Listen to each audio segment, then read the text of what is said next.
کہ Switzerland, New Zealand, Iceland جو کہ سمندر کے بیچ ایک بڑا جزیرہ ہے کہ کوئی بہت زیادہ ایئرپورٹس نہیں ہے، اسپیشل نیوی کی فورس ہے اور نہ ہی ان کے پاس ریگولر آرمی ہے۔ آج کی ویڈیو میں آپ کو بتاؤں گا کہ ایسے کون کون سے ممالک میں آپ سفر کر سکتے ہیں جہاں پر جنگ کے اثرات 0% بھی نہیں ہوں گے۔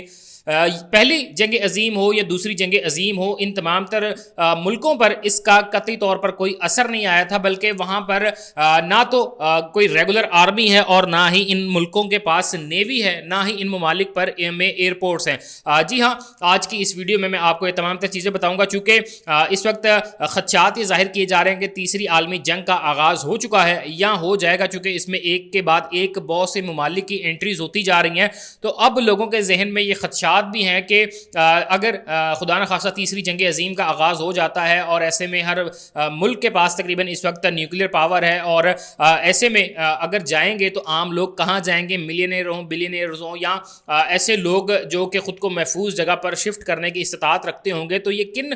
کون سی جگہ کا انتخاب کریں، کن ممالک میں ان کو جانا چاہیے اور وہاں پر جا کر اپنے آپ کو محفوظ بھی کر سکتے ہیں اور اپنی زندگی پرسکون طریقے سے گزار بھی سکتے ہیں؟ تو ایسے دنیا بھر میں 3 ممالک ہیں جن کا آج میں آپ کو بتاؤں گا کہ وہاں پر اگر آپ چلے جاتے ہیں تو آپ کو قطعی طور پر کسی طرح کا کوئی خطرہ نہیں ہوگا، چونکہ ان ممالک میں کسی طور پر بھی آپ کو کوئی بھی خطرہ نہیں ہوگا۔ سب سے پہلے میں آپ کو بتاتا چلوں کہ آئس لینڈ ایک ایسا ملک ہے جو کہ سمندر کے بیچ ایک بڑا جزیرہ ہے، اور اس کی آبادی بھی کوئی بہت زیادہ نہیں ہے، 3 سے 3.25 لاکھ کے قریب اس کی آبادی ہے، جبکہ اس کا رقبہ بہت بڑا ہے اور وسیع زمین ہے اس کے پاس، اور یہاں پر ٹوریزم بھی بڑا اچھا ہوتا ہے، اور سال بھر میں تقریباً 50 سے 55 لاکھ کے قریب ٹورسٹ اس کنٹری کو وزٹ کرنے بھی آتے ہیں۔ اور اس حوالے سے بڑی مزے کی چیز یہ کہ ان کے کوئی بہت زیادہ ایئرپورٹس نہیں ہیں، ان کی نارمل روٹین میں فلائٹس وغیرہ لینڈ کرتی ہیں، جبکہ نہ تو ان ممالک کے پاس کوئی اسپیشل نیوی کی فورس ہے اور نہ ہی ان کے پاس ریگولر آرمی ہے۔ اور ایک اور بڑی زبردست قسم کی چیز ہے کہ ان کی اس آئس لینڈ جو ملک ہے اس کی پولیس بھی کوئی بہت زیادہ نہیں ہے۔ انہوں نے اپنے ہی مقامی لوگ جو کہ نیشنلٹی ہولڈرز ہیں، انہی میں سے کچھ لوگوں کو نوکری دی ہوئی ہے، جو کہ تقریباً 200 کے قریب ان کے پولیس اہلکاران بنتے ہیں، اور اتنا پرامن یہ علاقہ ہے کہ اس پر جنگ عظیم جو پہلے 2 ہوئی ہیں ان کا کوئی اثر نہیں ہوا تھا۔ اور ان 200 پولیس اہلکاروں کے حوالے سے بھی میں آپ کو بتاتا چلوں کہ اتنا پرامن آئس لینڈ کا علاقہ ہے کہ یہاں پر ان 200 پولیس اہلکاران کے لیے بھی کوئی اسپیسیفکلی کوئی کام نہیں ہوتا، بلکہ ان کو ہفتے میں 3 دن کے لیے چھٹی دی جاتی ہے، یعنی کہ جمعہ، ہفتہ اور اتوار 3 دن ان کے جو تھانے ہیں، جو پولیس اسٹیشن ہیں، وہ بند رہتے ہیں۔ تو یقینی طور پر آپ اگر اس تیسری جنگ عظیم کا آغاز ہوتا ہے تو آپ آئس لینڈ جا سکتے ہیں۔ اسی کے ساتھ میں آپ کو سوئٹزرلینڈ کے حوالے سے بتاتا چلوں کہ سوئٹزرلینڈ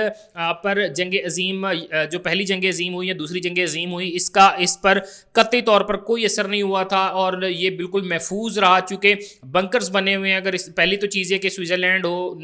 یا آئس لینڈ ہو، یہ کسی کنفلکٹ میں خود آتے نہیں ہیں، اور اگر اس طرح کے معاملات اگر پیش آئیں بھی تو ان کے بنکرز بنے ہوئے ہیں، آبادی اتنی زیادہ نہیں ہے، اور یہ کسی طرح کی کوئی جنگ میں حصہ بھی نہیں لیتے، اور یہ بڑے پرامن طریقے سے ان علاقوں میں رہتے ہیں۔ اور ان کے حوالے سے یہ بھی کہا جاتا ہے کہ ان کی بھی تقریباً پولیس اور ریگولر آرمی کی تعداد بہت زیادہ کم ہے، چونکہ ان علاقوں میں کرائم کا ریشو بہت زیادہ نہیں ہے، بہت زیادہ کم ہے، تو اس وجہ سے ان کو کبھی اتنی جو ہے وہ آرمی اور پولیس فورسز کی ضرورت نہیں پڑتی۔ تو یہ ایک دوسرا ملک ہے جو کہ بہت زیادہ پرامن سمجھا جاتا ہے، اور لوگ یہاں پر بھی موو کر سکتے ہیں۔ اسی کے ساتھ تیسرا بڑا خوبصورت اور ایک پیارا سا ملک ہے نیوزی لینڈ، جہاں پر کرائم کی ریشو نہیں ہے، جہاں پر جو فورسز ہیں وہ تعداد میں موجود ضرور ہے، لیکن کبھی اتنی زیادہ ایکٹیولی ان کو ہونے کی ضرورت نہیں پڑی، چونکہ ان علاقوں میں بھی کرائم کا ریشو بہت کم ہے۔ اس ملک کے حوالے سے کہا جاتا ہے کہ نیوزی لینڈ کے پاس تمام تر وہ چیزیں موجود ہیں جو کہ ایک اچھی کنٹری کے پاس ہونی چاہیے۔ ان کے پاس نیچرل سورسز ہیں، ان کے پاس تمام تر